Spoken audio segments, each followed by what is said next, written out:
now I want to talk about my MC707 workflow. A lot of people have asked about this, so I just want to go into some detail about how I use this box for performing live. Now, I've been using grooveboxes for many years, so I was really happy when the MC707 came along. And for me, it's the ideal kind of performance tool for the kind of music I make, which is techno and house music. The reason for this is that it's got loads of knobs and faders, and it's got a scene based sequencer as well. So that allows me to kind of bring up scenes, bring up clips whenever I want to kind of bring something in that I like. Now, the way that I tend to use it is I've got things laid out in a certain way. So these first 4 channels here are my drum channels. So on this channel here, I have my kick drum. I also have snare parts, like snare rolls, on this channel as well. So on a different scene, if I press that button there, that pad there, that brings up a scene with a snare roll on it.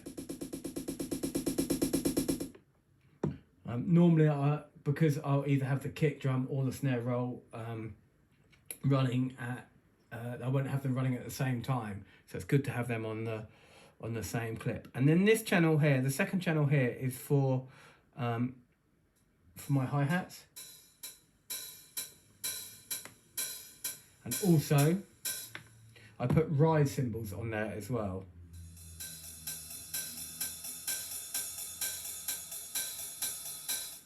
So that's on the ride. If I'm playing like this, and I've got my kick drum and my hi-hat, and I want to drop the ride cymbal in, then I just simply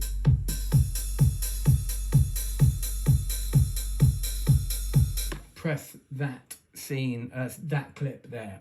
Then on this channel, I put my claps. And the 4th channel of my drums is where pretty much anything else goes. So on this particular pattern, I've just got toms. So if I put my drums in together,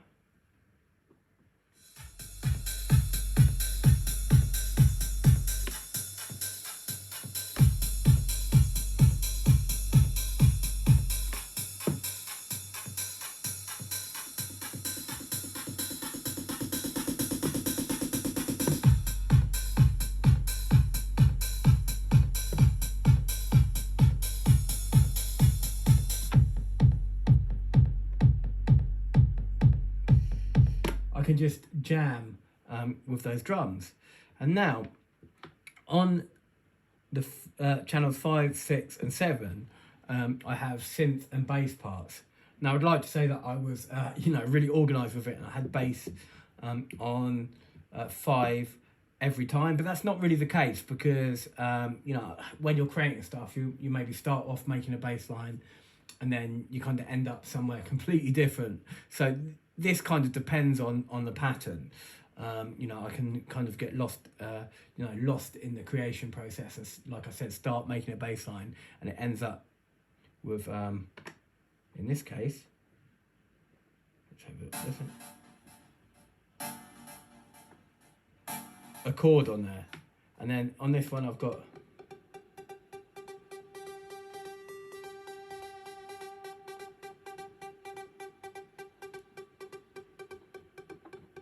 kind of, I don't know what you call that, like a tweaky synth that's actually polymetric. And then on this particular pattern, I've got the bass line on channel 7.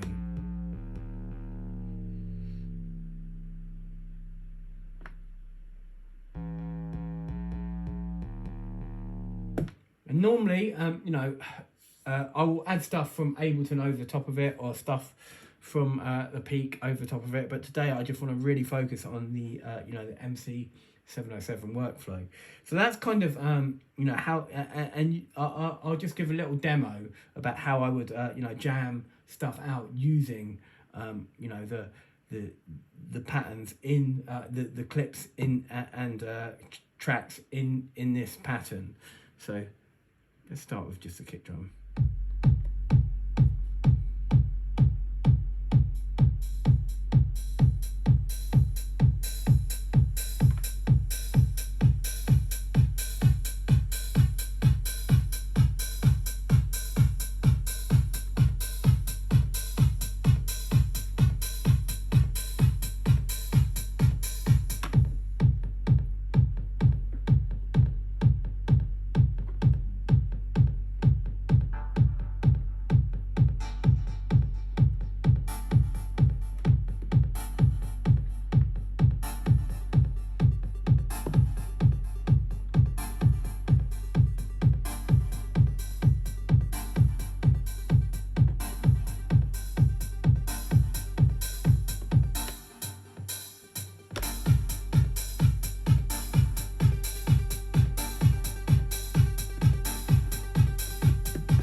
So you can see it's nice and easy to start arranging tracks, and what I like about it as well is, you've only got a limited amount of channels, so it kind of really makes you kind of think about what you're putting in, when you're putting it in.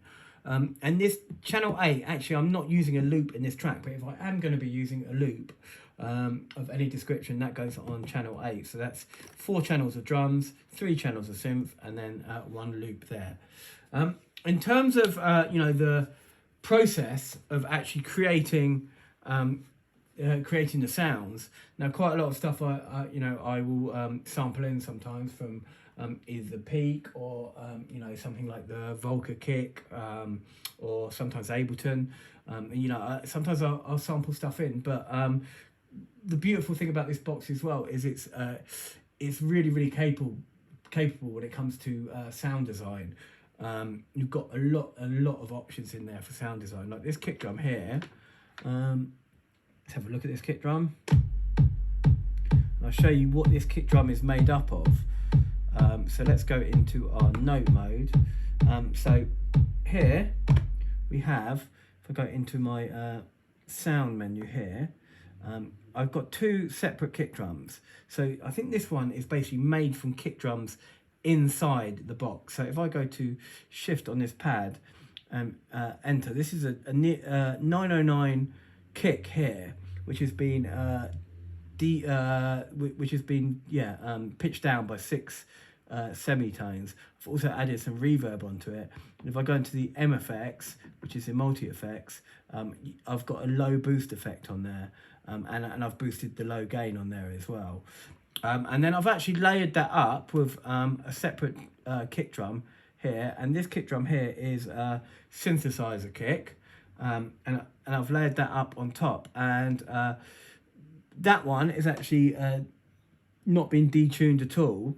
And then if I go to the MFX, yeah, I've used a low boost on there as well. So that's just a layering of 2 kick drums, and with a little bit of EQ as well on the end, because each channel's got a little bit of EQ. So that makes quite a heavy kick drum.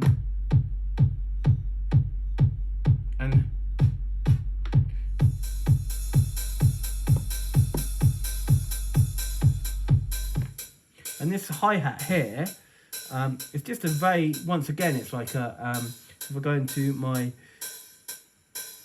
note here and I go to my sound, so I hit shift and sound, I can see that this hi-hat here is just a standard 909 hi-hat, but what I've done to it, I've automated the decay of the sound. So that means that obviously it's opening and shutting like that, and it gives it that very kind of classic opening and shutting techno kind of hi-hat sound. And actually, once again, quite a standard 808 or 909 clap here on the claps, but I've added some effects onto that.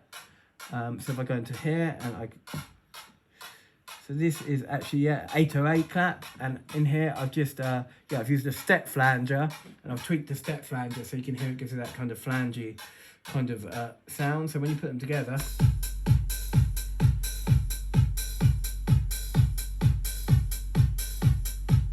you get that kind of really powerful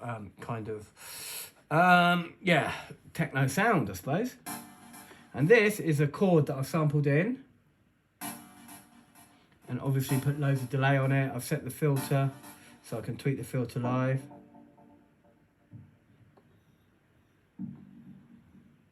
I can add extra reverb live. And this is one of the kind of inbuilt sounds. But when you go into the synth engine, so when I go into the edit here, into sound, when you're on a synth engine, you've got so much control over everything in here. You've got all these separate sounds or these separate layers that build up a sound, and every one you've got loads of control over. So you can use a sample as your waveform, or you can use a waveform, or one of the inbuilt waveforms, or you can use a combination of both, and then you can start putting envelopes on everyone individually. You can start pitching them up and down against each other. You've got LFOs in here. You've got so much stuff, stuff you can do to kind of change the way things sound. So you can start off with a inbuilt synth voice, and you can really get in and start editing it. But you can also do the same to any sample. So you can start off with a sample or a couple of samples, lay them up, start really messing around, and then you can start assigning different stuff to different knobs. So you've got a filter there, and then you've got something else.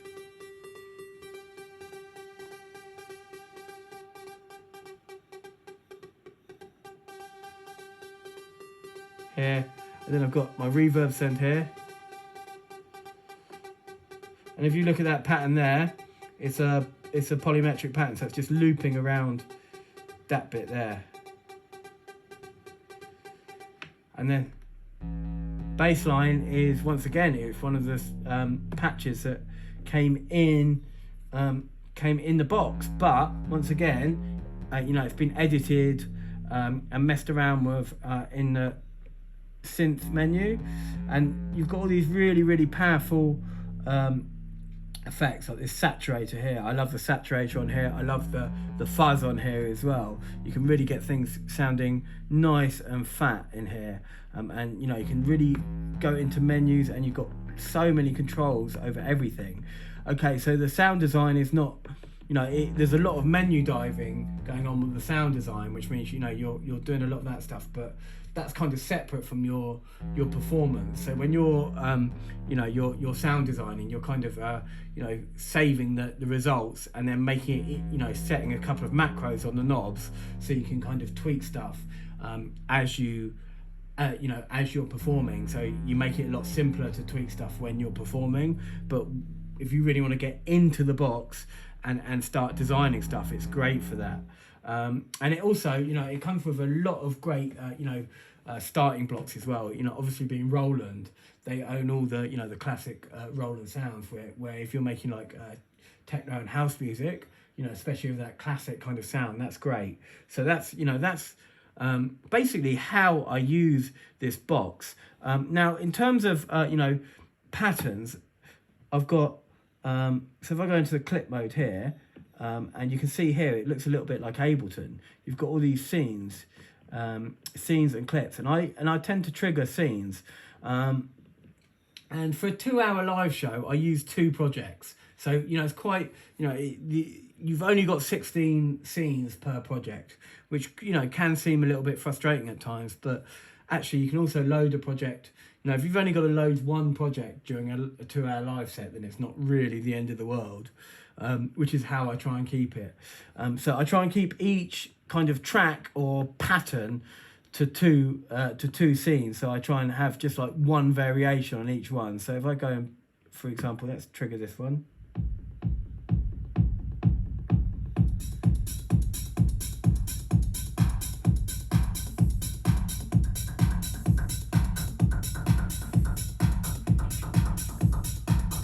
And then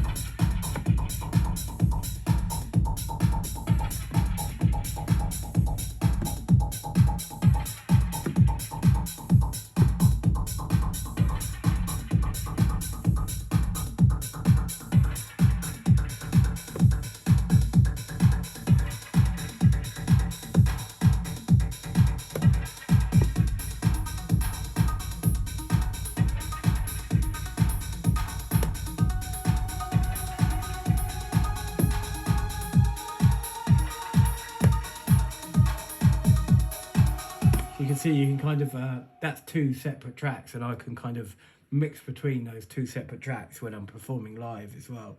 So once you add all that together, it's a great tool for creating music to perform live with. I love it.